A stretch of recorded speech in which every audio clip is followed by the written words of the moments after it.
नमस्कार, माझे नाव मयुरी रामेश्वर खंडंगराळ. आमचा ग्रुप 41 to 50. आज आम्ही निद्राविषयक ॲक्टिव्हिटी करणार आहोत. तर निद्रेचे वर्णन चरकाचार्यांनी सूत्रस्थान 21 अध्याय अष्टोनिंदिते अध्यायामध्ये केलेले आहे. तर निद्रा म्हणजे नेमकं काय? तर इंद्रियांचे स्वतःच्या विषयांपासून मनासह निवृत्त होणे म्हणजेच निद्रा होय. मन व इंद्रियांचा घनिष्ठ संबंध असतो व जेव्हा म्हणजे इंद्रिय त्यांच्या विषयांचे ग्रहण करत असतात, परंतु जेव्हा आपण शारीरिक व मानसिक कार्य करून थकतो तेव्हा इंद्रियही थकतात व मनही थकते आणि त्यामुळे आपल्याला निद्रा येत असते. निद्रा ही एक स्वाभाविक स्थिती आहे आणि त्रयोस्तंभापैकी एक निद्राचे वर्णन केलेले आहे. ज्याप्रमाणे भगवान विष्णू जगाचे पालन पोषण करतात, त्याचप्रमाणे निद्रा आपल्या शरीराचे पोषण करीत असते आणि बलवृद्धीचे कार्य करत असते. त्यामुळं निद्रा ही आपल्यासाठी अत्यंत आवश्यक आहे. हो गायत्री, आपल्याला रात्री जी झोप येते तेवढ्या एकाच प्रकारची झोप असते काय? नाही, निद्रेचे भरपूर प्रकार आहेत. चरक, सूत्रस्थान 21 अष्टोनिंदिते अध्याय आपल्याला त्यामध्ये निद्रेचे वर्णन आले. त्याच्यामध्ये निद्रेचे चरकांनी 6 प्रकार सांगितले. तमोभवा, श्लेष्म समुद्भवा, मनशरीर श्रमसंभवा, आगंतुकी, व्याधी अनिवर्तिनी आणि रात्री स्वभाव प्रभाव. आणि त्याच्यामध्ये मग तमोभवा निद्रा असते ना, त्याच्यामध्ये तमोगुणाच्या आधिक्यामुळे जी निद्रा उत्पन्न होते तिला तमोभवा म्हणतात. आणि ही निद्रा फक्त अरिष्टसूचक असते, म्हणजे जेव्हा मृत्यू होतो त्या टाईमला येते, म्हणून तिला पापमा म्हणतात, पापाची मूळ. त्याच्यानंतर श्लेष्म समुद्भवा म्हणजे श्लेष्मा कफाधिक्यामुळे जेव्हा निद्रा उत्पन्न होते तिला श्लेष्म समुद्भवा म्हणतात. आणि जेव्हा आपलं मन शरीर थकते त्या टाईमला जी निद्रा आपल्याला येते तिला म्हणतात मन शरीर श्रमसंभवा. आणि नंतर आगंतुष कारण म्हणजे जेव्हा आपल्याला व्याधी होतात त्या टाईमला उपचार जे कारण असतात त्याच्यामुळे जी निद्रा उत्पन्न होते त्याला आगंतुकी म्हणतात. आणि व्याधी अनुवर्तिनी म्हणजे व्याधीच्या उपदोष स्वरूपी जी निद्रा उत्पन्न होते तिला व्याधी अनुवर्तिनी म्हणतात. आणि रात्री स्वभाव प्रभवा म्हणजे जी रात्री येते आपल्याला निद्रा स्वभावताच तिला म्हणतात रात्री स्वभाव प्रभवा आणि तिला भूतदात्री म्हणतात. सगळ्या आचार्यांनी निद्रेचे हेच प्रकार मांडलेत का? नाही, सुश्रुताचार्यांनी 3 प्रकार मांडले. त्याच्यामध्ये त्यांनी वैष्णवी, तामसी आणि वैकारिकी निद्रेचे प्रकार मांडले. ज्याच्यामध्ये की चरकाचार्यांनी जे रात्री स्वभाव प्रभावा सांगले, स्वभावता निद्रा, ती त्यांनी वैष्णवीमध्ये सांगली, जी नॉर्मल आहे. त्याच्यानंतर तमोभवामध्ये जसं तमगुणाच्या अधिके सांगले तसं त्यांनी तामसी निद्रेमध्ये सांगितले. आणि जी शेवटचे वैकारिकी, त्याच्यामध्ये चरकाचार्यांचे जे उर्वरित 4 आहेत त्यांचे वर्णन वैकारिकी निद्रेमध्ये.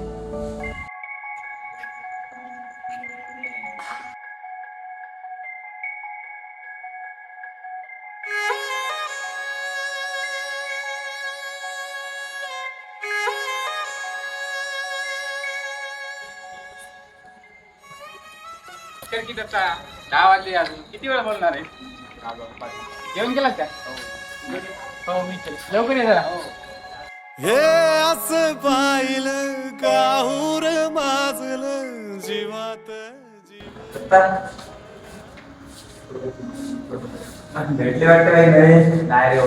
झालं का जेवण वगैरे? मजा आहे बाई तुझी, तर कंटिन्यू. सजलं. अरे झालं का जेवण? हो की झालं की.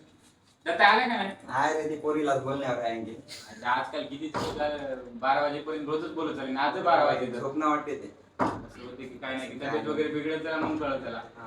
इतक्या उशिरापर्यंत जागे राहणं पण चांगलं नाही ना. जाऊ दे, झोप, दरवाजा लावतो मी. ठीक आहे, जाऊ द्या, जेव्हा आलं तेव्हा बघून घेऊ त्याला. तुझ्या बेटी गाठीन रान सार पेटल, तुझ्या डोळ्यामंदी सुग सर्गाच भेटल, सारंगी सूर नभी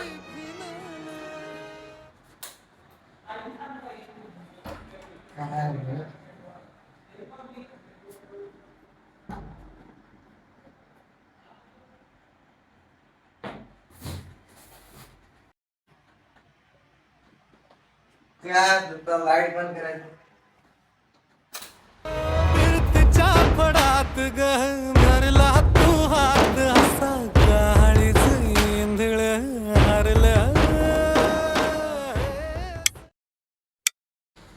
चल की रे दत्ता, कॉलेजचा टाइम झालाय. येत नाही वाटते.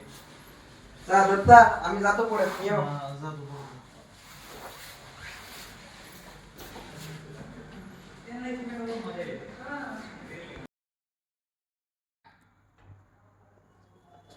अरे दत्ता, उठलाच नाही काय?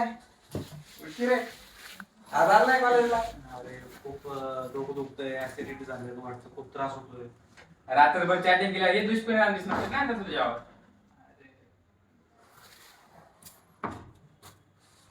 निद्रानाश म्हणजे निद्रेचा नाश याचा रेफरन्स आपल्या साहित्य ग्रंथांमध्ये आलेलाच आहे. निद्रानाशाची बरीचशी कारणं असतात, त्यापैकी खालील काही आहेत. अतिवात वाढणे, ज्या व्यक्तीमध्ये वाताचे प्रकोप झालेले असते त्याच्यामध्ये प्रजागृत प्रकाराची निद्रा असते. अति उपवास किंवा लंघन किंवा अल्प आहारामुळे देखील निद्रेचा नाश होतो.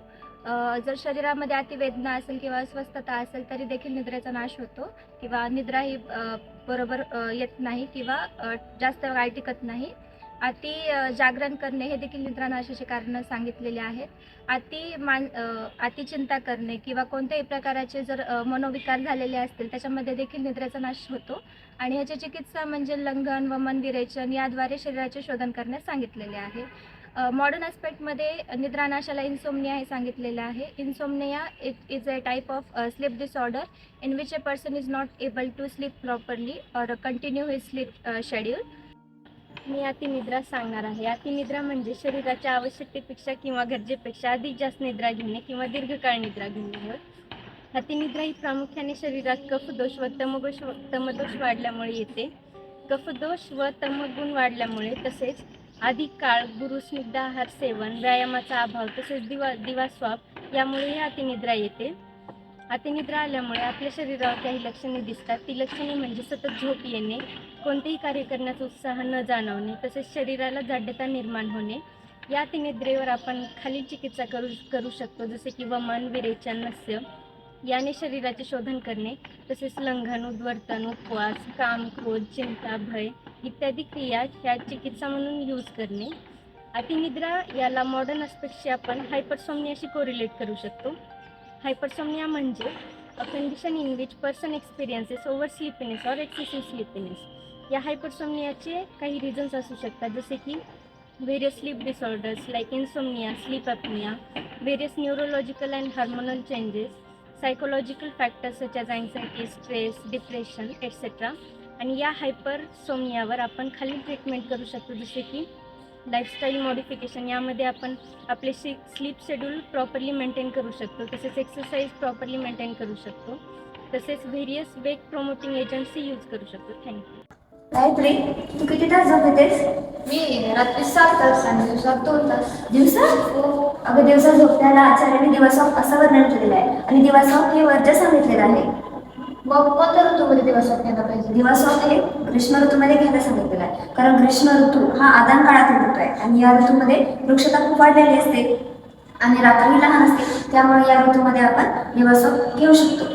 मग आजारी व्यक्तीने सुद्धा दिवसात झोपायचं नाही का? नाही, आजारी व्यक्ती म्हणजे जे गायन करतात, अध्ययन करतात, जे क्षतक्षीण झालेले आहेत, ज्यांना अजीर्ण झालेले आहेत आणि जे कृश आहेत, परत ज्यांनी खूप म्हणजे कष्टाची कामे केलेली आहेत, परत ज्यांनी प्रवास केलेला आहे आणि बालक वृद्ध यांनी सगळ्या ऋतूमध्ये दिवसॉफ घेतलं तरीही चालते. आणि आचार्याने हेही वर्णन केलेलं आहे की ज्या व्यक्तींना दिवसॉफ घ्यायला सांगितलेलं आहे तर त्याचे काय लाभ होतात, तर त्यामुळे धातू साम्यता प्रस्थापित होते आणि त्यांच्या शरीराची पुष्टी देखील होते. म्हणजेच काय, तर बलवृद्धी होऊन स्थिरायू प्राप्त होते. मग ग्रीष्म ऋतू व्यतिरिक्त अन्य ऋतूमध्ये जर आपण दिवसॉफ घेतला तर कफ आणि पित्ताचा प्रकोप होतो आणि जर आपण रात्री जागरण केले तर वातवृद्धी होते. म्हणजेच काय, जे स्थूल व्यक्ती आहे आणि जे नेहमी ज्यांना सेवन करण्याची सवय आहे त्यांनी तर ग्रीष्म ऋतूमध्ये देखील झोपू नये. आणि आचार्य वाग्भटांनी तर हे पण सांगितलेलं आहे की जे कंठरोगी आहेत आणि जे विष पीडित आहेत त्यांनी तर कोणत्याही ऋतूमध्ये दिवसाही आणि रात्री देखील झोपू नये असं सांगितलेलं आहे. मग आपण जर ग्रीष्म ऋतू व्यतिरिक्त स्वस्थ व्यक्तीने जर अन्य ऋतूमध्ये दिवसॉफ घेतला तर काय होते, तर अग्निमांद्य, त्यानंतर अंगमर्द, अंगजाड्यता, स्त्रोतरोध इत्यादी लक्षणे आपल्याला बघायला भेटतात. तर त्यामुळे आपण दिवसा झोपायला टाळलं पाहिजे, ग्रीष्म ऋतू तर तेवढं झोपलं पाहिजे. हेलो, क्या हाल है? बढ़िया है. मैंने आपको क्या हो गया? अरे आपको तो पता है ना, एग्जाम चल रहे तो नींद ही पूरी नहीं हुई. पिछले मंथ में तो कुछ भी प्रॉपर नींद नहीं हुई. क्यों? एग्जाम्स की वजह से पढ़ने बैठे तो नींद आती है तो, लेकिन जागना तो पड़ता है ना. अरे निद्रा पे तो ध्यान नहीं करना चाहिए भाई. निद्रा पे ध्यान करने से जुम्बा, अंगमोड, सिरोगौर होता है, नेत्र गौर होता की प्रॉब्लम आ सकती है। ये हमारे बॉडी सिस्टम पे भी बहुत बड़ा असर डालती है। अगर हम नर्वस असर की बात करें तो headache, dizziness, over concentration, memory impairment के चांसेस बढ़ जाते हैं।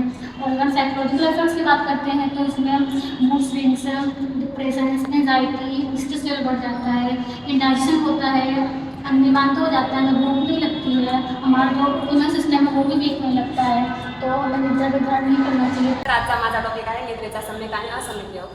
निद्रा एकदम सुखम दुःखम पुष्टिदाक्षपलाभनम दुष्टता क्लिबता ज्ञानवर्धनम जीवितम न च. तर निद्रेच्या सम्यक योगामुळे सुखप्राप्ती, शरीरपुष्टी, बलवृद्धी, पौरुष शक्ती आणि ज्ञानप्राप्ती होते, तसेच दीर्घायू प्राप्ती होते. आणि निद्रेच्या असम्यक योगामुळे अरोगता म्हणजे अनेक प्रकारचे रोग होणे, पुरुषता, दुर्बलता, नपुसकत्व आणि जीविताचा नाश होतो. तर निद्रेचा असम्यक योग सुखायुषी पराकृयात काल रात्री प्रभावा. जर अकाल निद्रा सेवन केले, खूप वेळापर्यंत निद्रा सेवन केले किंवा मुळीच निद्रा सेवन केले नाही तर यामुळे जीविताचा नाश होतो. आणि जर योग्य वेळी निद्रा सेवन केले तर आपले जीविताचे रक्षण होते. यासाठी आचार्य चरकांनी दृष्टांत दिलेला आहे. ज्याप्रमाणे योगी पुरुषाला सिद्धी प्राप्ती झाल्याच्या नंतर ज्ञान प्राप्ती होते, त्याचप्रमाणे योग्य वेळी निद्रा सेवन केल्यानंतर आपल्याला दीर्घायू प्राप्ती होते आणि आपल्या जीविताचे रक्षण होते. My name is Arjun Kurwade. So my topic is sleep and the disorder related to the sleeps. So what is a sleep?